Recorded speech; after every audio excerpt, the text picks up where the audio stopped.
My first recollection of exposure to people with disabilities was probably watching the retarded kids, or I guess you'd want me to say disabled kids, get off the short bus when I was in elementary school. They were the kids that you would avoid because they were just so different from us normal kids. Well, my coworker uses a wheelchair. I'm so inspired by her ability and drive to wake up every day and come to work. I don't know how she does it, but I'm so proud of her. I hate to say this, but people with disabilities are just scamming the system. At my daughter's school, there's a classroom for the kids with disabilities. I bet their parents wish that they were in a regular class with the normal kids. Sometimes I question whether or not handicapped people need so many parking spaces in front of the stores. Half of these people with handicap stickers don't even look handicapped to me.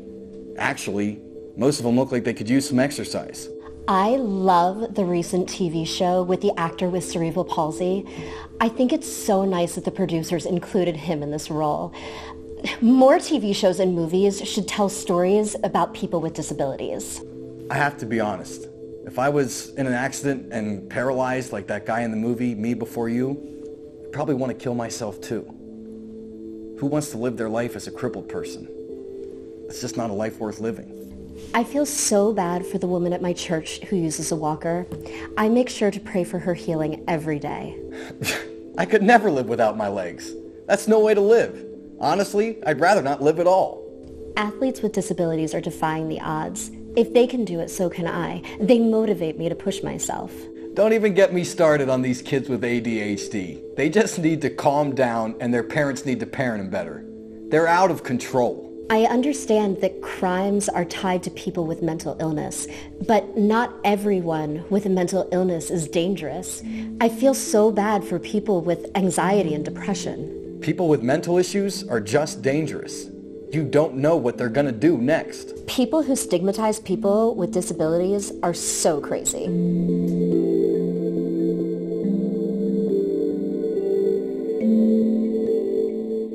So what are you thinking about Steve and Julia's comments? I think most would agree that Steve's comments were very harsh and obviously stigmatizing against people with disabilities. But what about Julia? Her comments seemed fairly positive. We have found that most people use statements similar to Julia's frequently, and with good intentions. But they fail to realize that they too are contributing to stigma. We can't end stigma unless we start talking about it.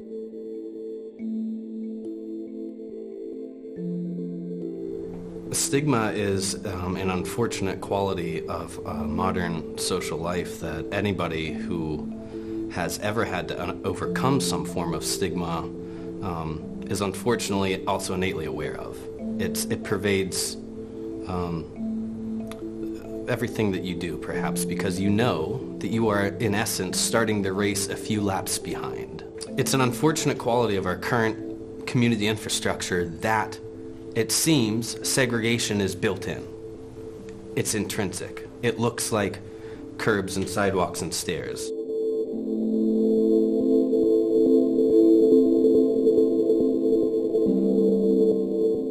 On one level, the stigma means that you can't get a job, you can't get transportation, you can't get access to watch your kid play basketball. On another level, I think it impacts all of our culture and all of our society because it stops us considering diversity in general. I went for an interview at a social service agency. They said, come on by, you sound like a good candidate, that's great. So my partner drops me off and I'm in my wheelchair and I get there and there's steps. And so the director comes out on the steps and says to me, well, this isn't going to work. Why didn't you tell me you had this problem? You're not going to be able to intern here. But the thing is, even people with disabilities get caught up in that and feel like they have to make accommodations in order to fit into the world as it is, as opposed to advocating for their access and their right to have a job, get into a building, and those kinds of things.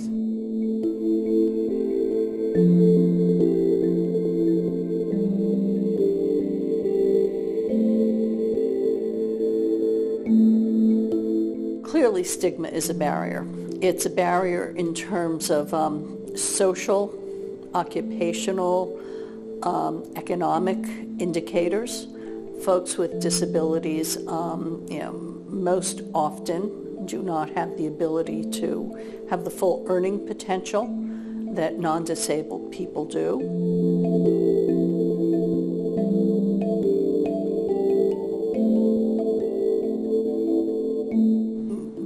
Their social circle is smaller, or their social circle is either only with family or other paid caregivers.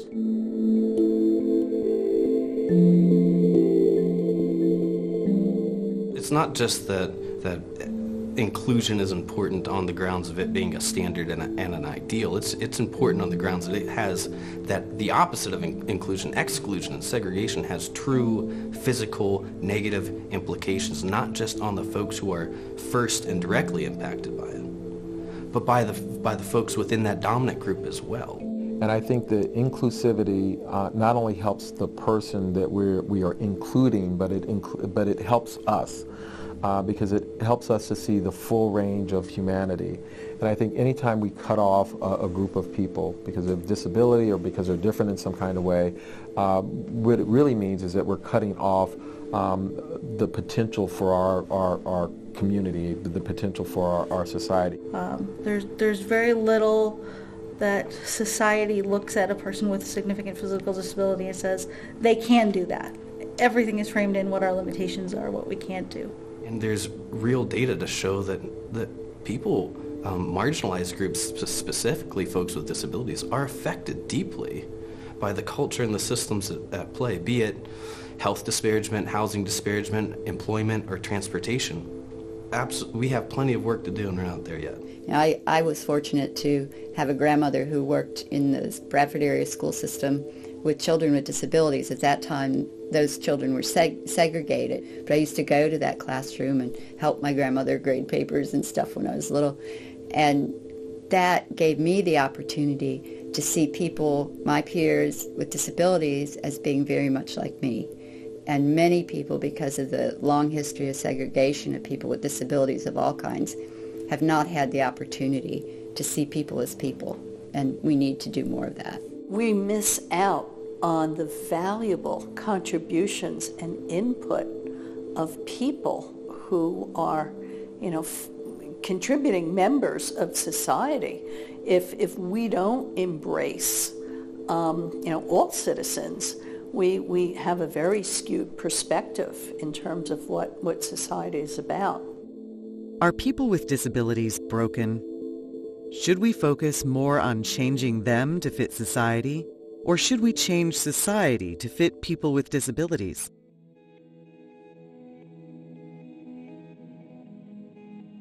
Impairment and medical disability and injury and disease, that is one thing, and that can affect an individual, of course, there's no doubt about that.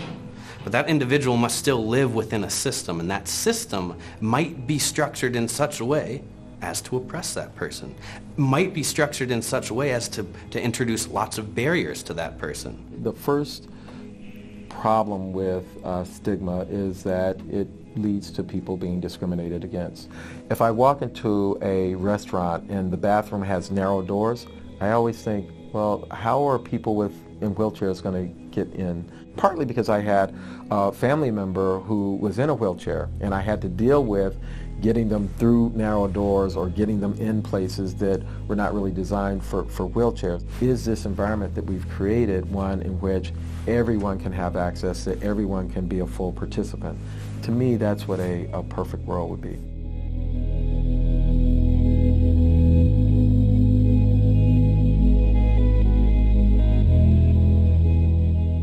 When I go to a place, I get what I want and I get what I need, and buildings are built for me, and doctors understand how to treat my body, and so then I become an architect, and then I build a building, and I think, oh, I have to help people who have disabilities, and I do it from my perspective. It's not intentional, it just is, everything's based on an able perspective, which is ableism, that's all. The fundamental assumption is that a person with disability is a burden, is incapable, can't participate, is expensive for society. There's nothing inherently wrong with the model of medicine. It becomes horribly wrong when it's the only model we use, when everything is about what's the deficiency, how do I fix you?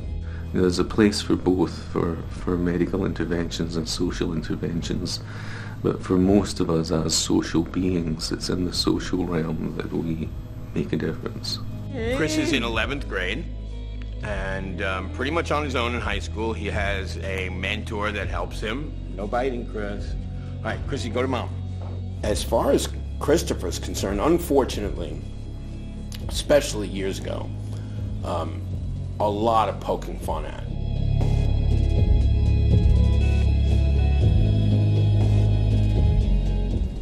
I had a dentist refuse to see him, so I'm not working with him.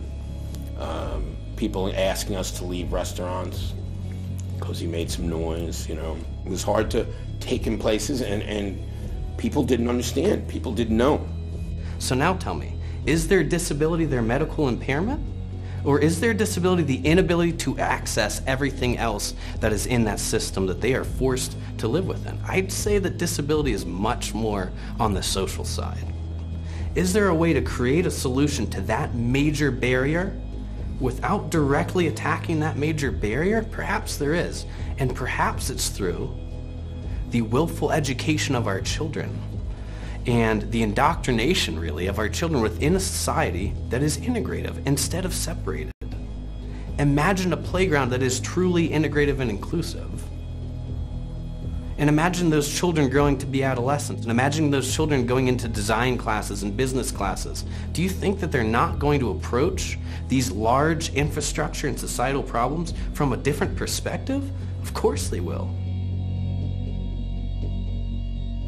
Does the meaning, connotation, and historical significance behind the words we choose have a negative impact on people with disabilities?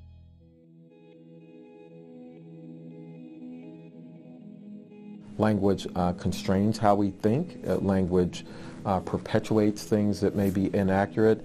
And I think using language that is more reflective of reality is much better for everyone involved. You know, we use the word handicap. We use the R word, you know, retarded. There's nothing positive about those words. Those are outdated, archaic words that have a history to it. People asking the weirdest, you know, like I said, is he crazy? I remember a woman asked me, you know, what's wrong with him? I said, nothing. I mean, I said, look at the hat you're wearing. You call a person crippled or invalid or again, and words really matters. Language matters. And even in school, you know, they say words don't hurt me, you know, but words can hurt you. And we know that when you're a young person, even a mole on a pimple on your forehead becomes a big thing. Can you imagine a kid with an obvious deformity? Can you imagine the kind of bullying that goes on and the picking on an individual and how obvious that is and how that just, you know, impact the positive images someone is trying to make? It's a devastating thing for a young person. Even, you know, adults have a problem with that. But if people are looking at someone acting differently and they say, oh, he must be insane, then that tells everybody around them they should stay away from that person. People still use, they say retard, which somehow hits you, you know. I hate when people use it like, he's a retard, you know, things like that. Or when kids will say, that's gay.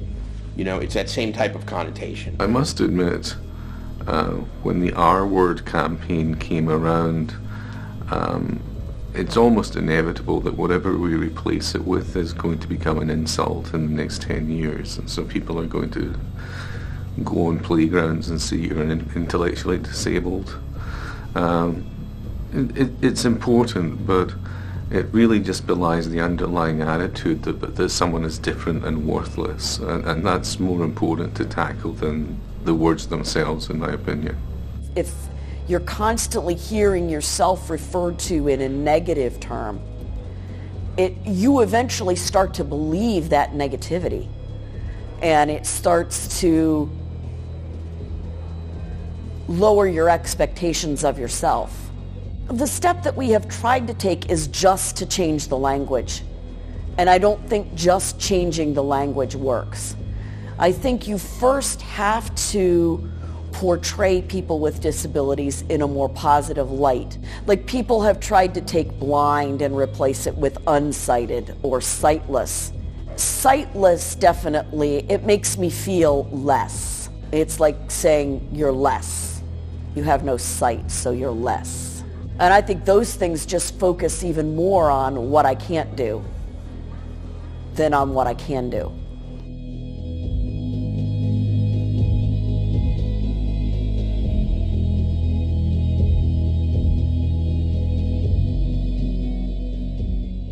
So what are you going to do? You're going to speak empowering words, or you're going to speak negative words into people's lives?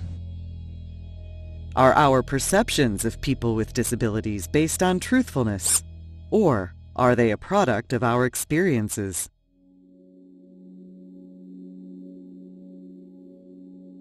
Our culture is influenced by who raised us, who are our parents, where did we come from, who are our friends in school. I think people do absolutely make decisions on what they believe, on gut feelings, rather than on getting to know a person. People still view differences as weaknesses and oddities and still take advantage of people. So we have an innate fear of people who are different. Part of it is fear that I might get what you have. Part of it is fear that you might hurt me. And that comes out of ignorance to a large degree. A lot of people are afraid of my son. They think he's going to be terribly violent because he does lash out, and sometimes his movements are a little scary.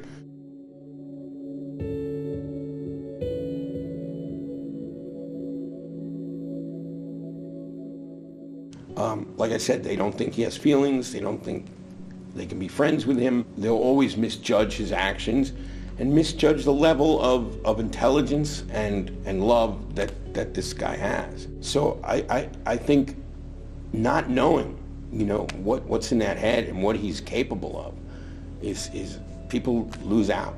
Well, the media has done an awful lot to promote the misconception that people with mental illness are violent. And that is not at all true. There are no facts to prove that. The people with serious mental illness are a small piece of the overall population that has mental illness.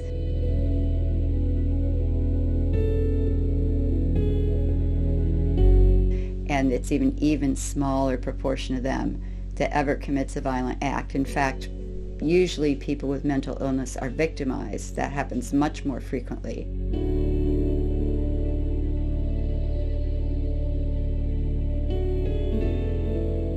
I know adults with autism who have been financially bullied on the computer, where they've taken their money. They've been set up to commit crimes.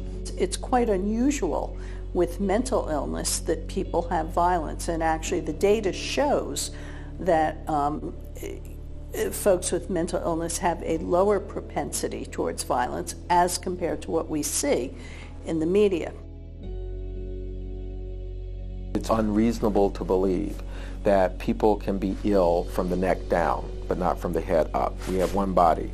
And the reality is that some people have various problems and challenges that make their brain functioning different. Telling someone to snap out of an illness, it just isn't right.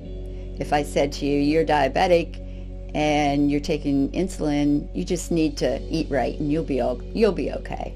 It's the same kind of approach. It's not, again, there's no facts behind those statements. Because we're built to simplify the world around us, we tend to take shortcuts. That really sets us up then for stereotypes. I watched this lady in her early 30s come out with her daughter. And I then saw the lady give the daughter something. I wasn't sure what it was. And the little girl started skipping towards me, running towards me, and as she got closer, I saw that she had $1 in her hand. And she came up to me and tried to give it to me, and I said, no, that's okay. Take it back to your mom. And I share that because that relates to the pity. What are you telling the child? What are you telling the young person? What is the message that is that person is getting? People with disabilities, all types of disabilities, are stigmatized and looked upon as people who are needing help, needing charity, and needing to be supported by giving. You default to what you believe to be true about people, and because that's your own experience. You don't have any real experience. You don't interact with me. You don't know me. You don't see me. And so often people in authority have misinformation or things they believe to be true about a population. And if you start off with the wrong information, how can you produce anything that's going to be positive in regard to change? No hard evidence, no factual information. They just believe stuff to be true. Legislators are people too. They're part of the larger society, and I expect that they carry with them the same expectations, attitudes, and stigmas that the rest of society does.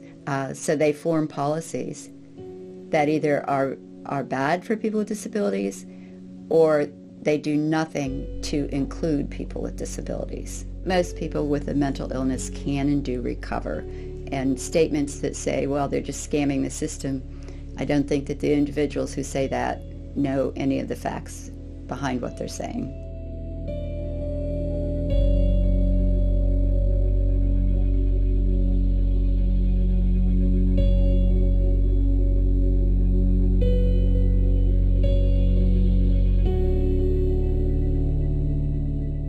You know, you look in your magazines and your movies and your fashion